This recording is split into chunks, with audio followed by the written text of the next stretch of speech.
Hey, welcome back to Gift Capital. I hope you enjoy our conversation today, and thank you for watching. Please subscribe and hit the bell notification if you like our channel, and we'd love to hear from you through our comments.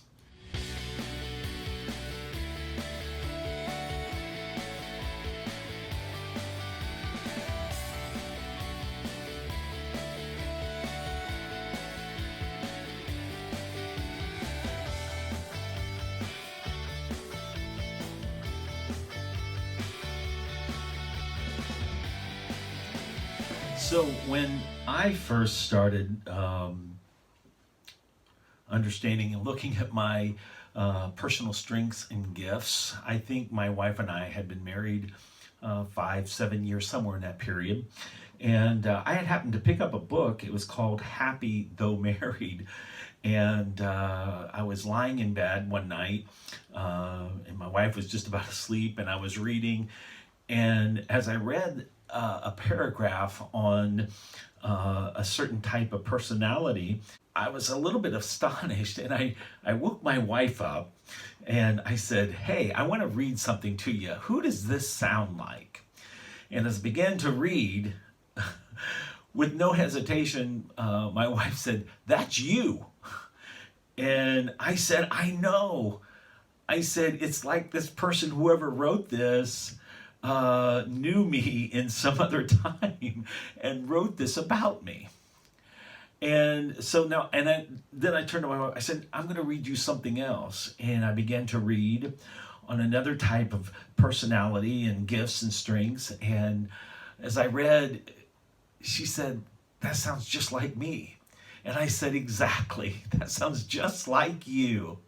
And what we come to find out was, as we got more into understanding our strengths and gifts, genetic inheritance, is that my wife was an extroverted type personality, and I was an introverted type personality. And maybe you've looked at that in your own life, understanding of, getting to know yourself better. And if you're like I am, I was at a point in life where I would watch people like my wife, and I would say to myself, how is it that they're so outgoing, and how they can just walk into a room of crowded room of people, and they seem so comfortable and at ease and seem to immediately begin to enjoy themselves.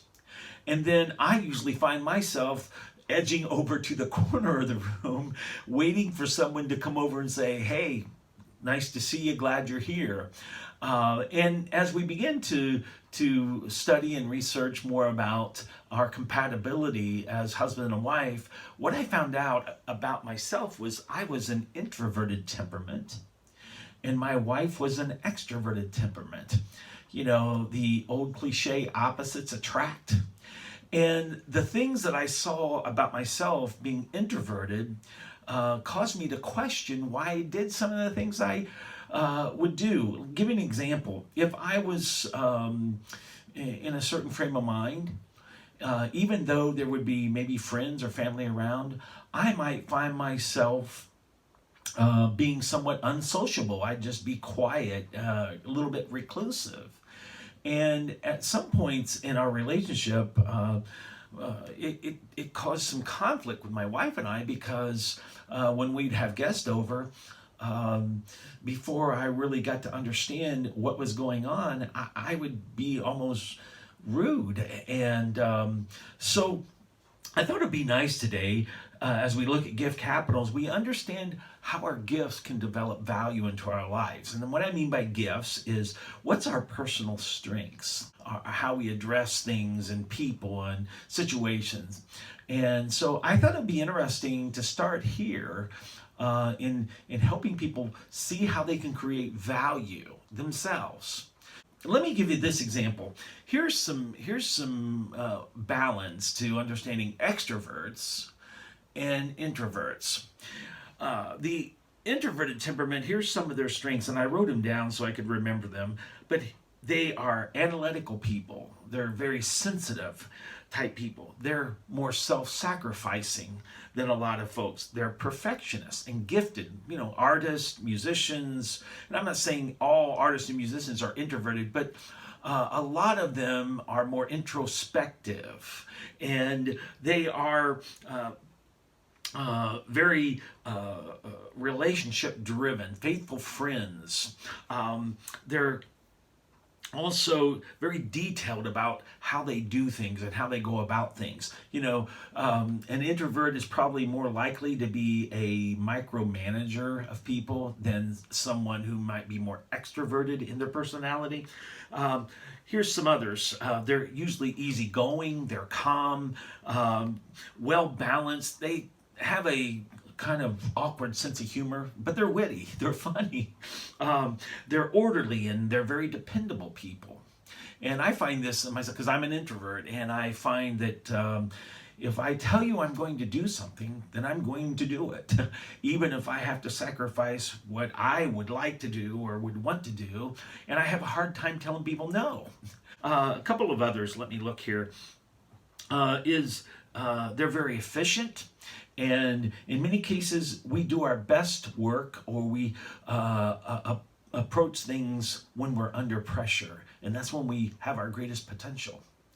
So that's a little bit about the introvert side of their strengths and some of their behaviors. Now, here's the extrovert. And if you're a married couple watching this, or you're a husband or a wife, here's what I want you to think. A lot of times in relationships, in marriage, and in those areas, and I can speak to this, I've been with my wife for 46 years, so trust me on this, that until we really get to know the other person, we can have levels of conflict and kind of push and shove, because we think, well, how can that person act that way? Or how can they treat me like, how could they say that to me? Let me give you this example. Here are the strengths of the extrovert, all right, or their personal gifts. They are people who are optimistic most of the time. They enjoy life. They're very friendly and warm. They're compassionate. They're cheerful. They're responsive. They're tender-hearted. All right? They're also determined people. They're consistent. They're practical, they're adventurous. They're the ones who says, hey, I have an idea, let's go for it. And here the introvert is just, well, let's check it out first. Let's not jump so quickly. But the extroverted type individual is going to be more like, let's just do it. We don't need a committee. Let's go forward and do this thing. They tend to be natural leaders. They're very strong-willed and self-confident individuals. All right, so can you see the difference? An extrovert versus an introvert? Okay, you have the extrovert who's self-willed, very confident, adventurous, very outgoing, loves to be in a crowded room of people. They just really react to people, and they connect with them. The introvert, on the other hand, is more standoffish. Let's check this out before we get too deep into the relationship. They're very introspective, sometimes even suspicious. There's a lot on this subject of extrovert and introvert, but it's a great place to start to understand, well, what are my gifts? What can I offer? What can I do? And I have found this true in my experience of careers and developing other areas. Now, this is something also about the extrovert and the introvert. I'm an introvert, but I have learned to develop extroverted tendencies. For example, I am a public speaker, and that's not a natural gift for me. It's something I really had to work at, because my natural tendency is to stand off stage, off behind the curtain, and just kind of watch from a distance. And so my desire to be a public speaker and to stand in front of an audience took work. It took developing some of those extroverted strengths or gifts into my way of thinking.